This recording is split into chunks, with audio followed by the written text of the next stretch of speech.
Hey guys, welcome to another session of grow your money. Fundamental analysis के series के तहत आगे बढ़ते हैं। बुक वैल्यू के बारे में डिस्कस करेंगे। फ्रेंड्स, फाइनेंशियल टर्म्स जो होते हैं ना, ये बुक वैल्यू हो गया, ये P ratio, earning per share वगैरह वगैरह, ना मालूम क्यों उनको ज़रा डिफ़िकल्ट बना के सोसाइटी को बताया जाता है। उसके पीछे का इंटेंशन जो भी रहता हो वो हमारा मैटर नहीं है, बट उसको ज़रा डिफ़िकल्ट बना के बताया जाता है ताकि आम आदमी उनको समझ ना पाए, इसलिए बताते हैं। कोई और रीज़न होता है, आई डोंट नो, बट बताया जाता है इसे। उसमें होता कुछ नहीं है, ज़्यादा इजी होता है, बट हम जैसे लोगों को ज़रा डिफ़िकल्ट लगता है। अब मेरे को भी पकड़ लो। मैं ज़रा मतलब स्टार्टिंग में जब सीख रहा था तो मेरे को भी ये सारी चीज़ें डिफ़िकल्ट हो रही थी, बिकॉज़ मैं तो कोई फाइनेंस बैकग्राउंड से आया नहीं हूँ। मैं भी बाद में ही सीखा हूँ ये सारी चीज़ें। तो इसको ना डिफ़िकल्ट बनाकर हमको बताया जाता है, ना मालूम क्यों। चलो आज ज़रा प्राइस टू बुक के बारे में डिस्कस कर लेते हैं। ठीक है, बुक वैल्यू के बारे में डिस्कस कर लेते हैं। प्राइस टू बुक भी ठीक ही है, मतलब वो भी आया था ये बाद में, ठीक है ना, कोई बात नहीं। बुक वैल्यू के बारे में डिस्कस कर लेते हैं। अब सपोज़ करो कि आप बन जाओगे, सच में बन जाओगे। सपोज़ करो कि आप एक्स वाई जेड कंपनी के ऑनर हो, बन जाओगे, हाँ पक्का। तो भगवान ना करे कि आपके ऊपर ऐसा कभी टाइम आए। उस कंपनी को आपने बेच दिया, ठीक है, कंपनी को आपने बेच दिया। उस कंपनी के जो भी हार्ड एसिड्स हैं, उस कंपनी की जो ज़मीन होंगी, बिल्डिंग्स होंगे, जो भी होगा, सबको आपने बेच दिया। गुडविल बेच दिया, गुडविल मतलब ब्रांड, कंपनी का ब्रांड, ठीक है, उसको भी आपने बेच दिया, सब कुछ बेच दिया आपने। आपके हाथ में पूरा कैश आ गया।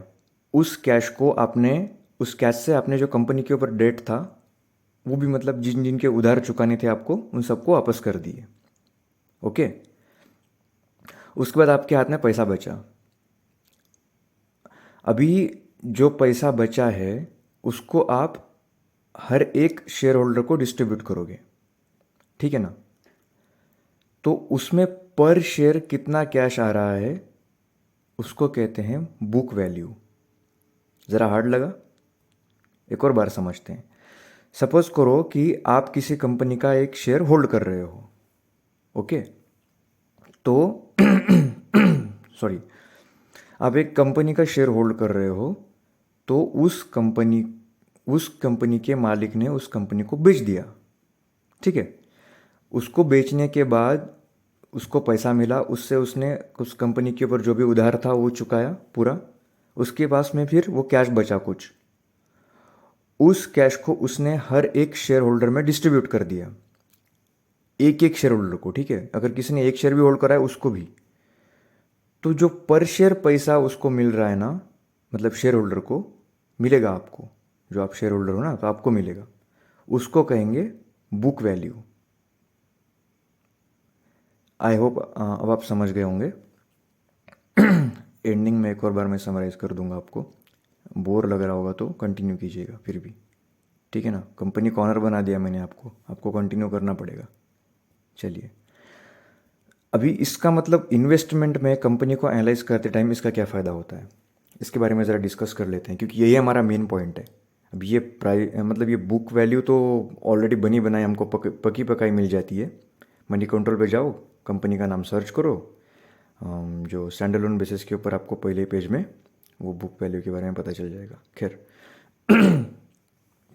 तो हम डिस्कस करेंगे कि हमको इसमें इन्वेस्टमेंट में हमको इसका क्या फ़ायदा हो सकता है।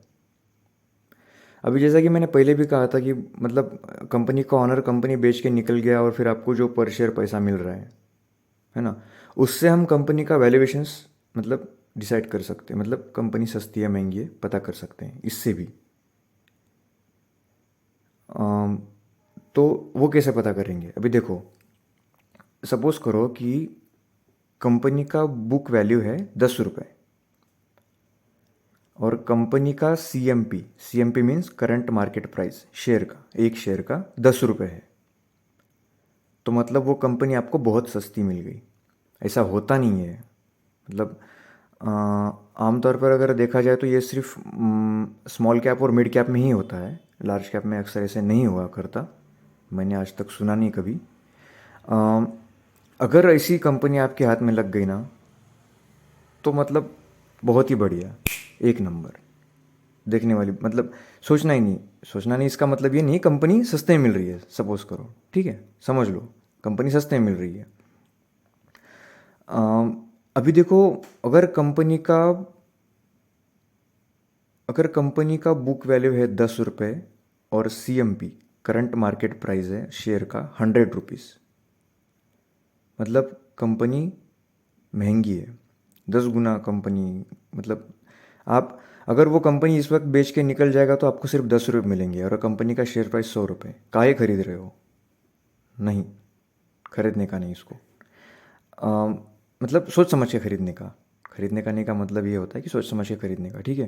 ये सिर्फ पैरामीटर्स है जिनके ऊपर हम कंपनी को एनालाइज कर सकते हैं। अगेन, अब देखो, ये भी हमको 1 साल का बुक वैल्यू इम्पोर्टेंट नहीं होता। 1 साल का क्यों नहीं होता? होता है बट हमारे काम नहीं आएगा वो। आप पिछले 5, 10, 15, 20 साल का बुक वैल्यू अगर आप देखोगे तो आपके काम में आएगा। वो कैसे?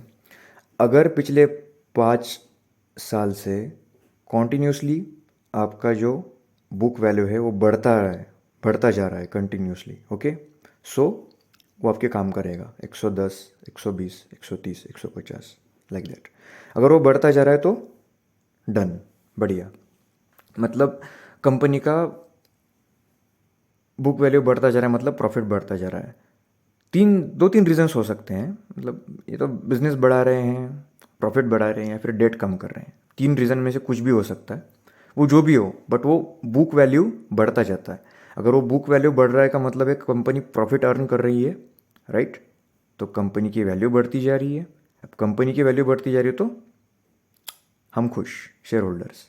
चलो, अम, अब क्या होता है कि अगर आप 5 साल का कंपनी का बुक वैल्यू देखोगे, बढ़ता है तो कंपनी अच्छी मानी जाएगी, अगर वो घटता है तो कंपनी अच्छी नहीं मानी जाएगी, ठीक। अब सपोज करो किसी कंपनी का बुक वैल्यू है 20 रुपीज़, उसका करंट शेयर प्राइस है 200 रुपीज़, तो कंपनी के बुक वैल्यू से कंपनी का price to book ratio 10 times है।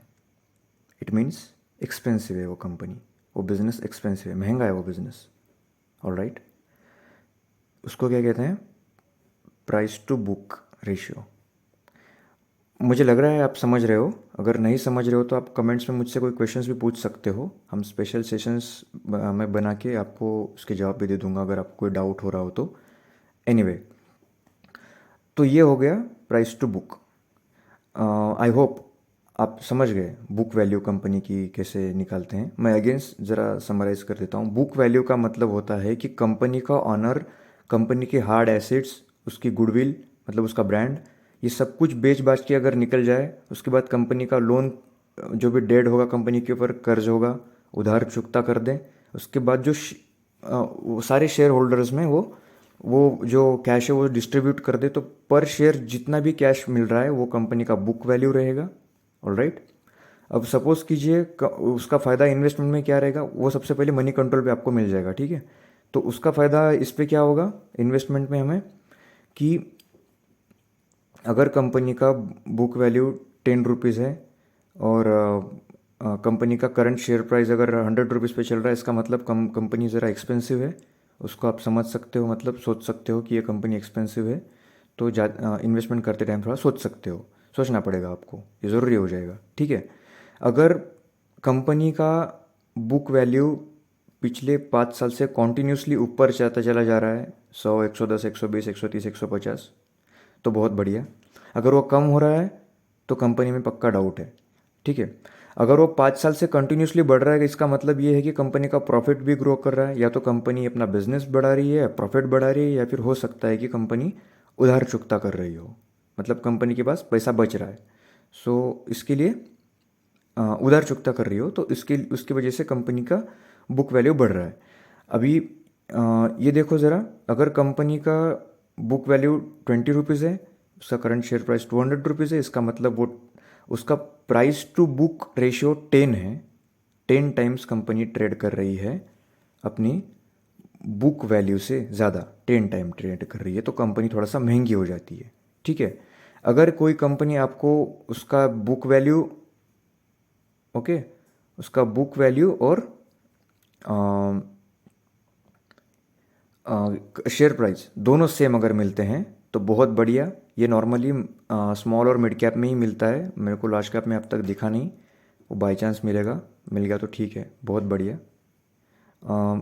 10 गुना 12 गुना अगर ऐसा कुछ उसका बुक वैल्यू है कंपनी का तो उसको नहीं करने का इन्वेस्टमेंट, मतलब वो प्राइस टू बुक रेशियो अगर है तो नहीं करने का उसमें इन्वेस्टमेंट। नहीं करने का मतलब सोचने का उसको। ठीक है, तो मुझे लगता है आप समझ गए होंगे, मैं 2 बार समझा चुका हूँ वीडियो में, थोड़ा सा डिफ़िकल्ट था शायद बट उतना भी डिफ़िकल्ट था नहीं। ये तो मतलब पकी पकाई चीज़ें मिल जाती है आपको मनी कंट्रोल के ऊपर। अगर आप देखोगे बुक वैल्यू भी आपको मिल ही जाता है, फिर कंपनी का शेयर प्राइस और बुक वैल्यू उसको, मतलब ये तो इजी हो जाएगा ना, आपको करना क्या है, सिर्फ डिवाइड कर देने का है। तो मतलब ये तो आप खुद ही निकाल लोगे, तो उसमें उतना कुछ ऐसा रॉकेट साइंस नहीं है, इट्स वेरी इजी। अगर आप समझोगे थोड़ा सा तो सीख जाओगे, इट्स वेरी इजी एक्चुअली। सीख लो ये, क्योंकि ये बहुत ज़रूरी हो जाता है। देखो ये इस चीज़ को बहुत ज़्यादा डिफ़िकल्ट बना के सर्व किया जाता है हमारे सामने, ताकि हम इसको ठीक से समझ ना पाए। पता नहीं उनका रीजंस क्या होते हैं, जो भी होते होंगे, बट ये इतना इजीली नहीं बताते हैं लोग।